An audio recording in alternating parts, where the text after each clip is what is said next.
Questions still left unanswered. So what exactly happened at a home in Lancaster over the weekend? And why did a man admit to shooting a woman and child before he was shot and killed by deputies? Well, that child died yesterday of their injuries.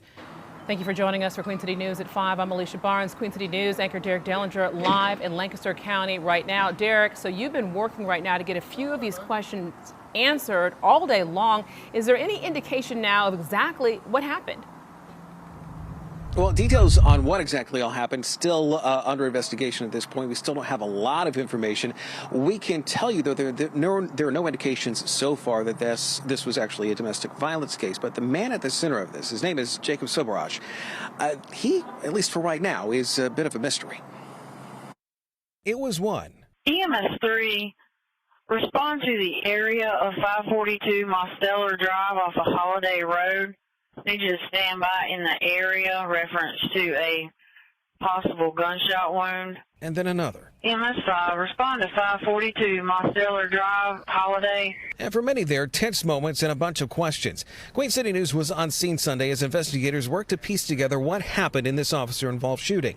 For now, many of those questions are still in the process of being answered. We know that 24-year-old Jacob Soberaj was the man who died in a shootout with Lancaster County deputies on Sunday. He claimed he had shot a woman and child inside the home. The child in this case later died of their injuries. Soberaj reportedly waiting outside the home with a gun when deputies arrived.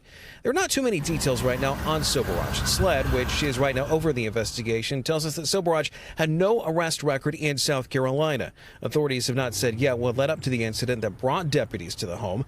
The home where this all happened still has some signs of bullet holes. Neighbors tell us bullets were the big worry when we spoke with them Sunday. We have 4 kids that play in the yard all the time when a stray bullet could easily come through those trees, and that's what makes me worried. But neighbors largely ignored our cameras when we went back by the home.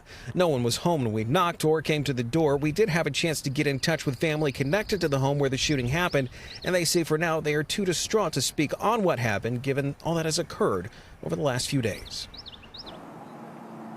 And the whole case for the moment is under investigation by SLED. And last check, the woman that was one of the victims in this, the one that did survive the shooting, at last check, she was still in the hospital. Alicia?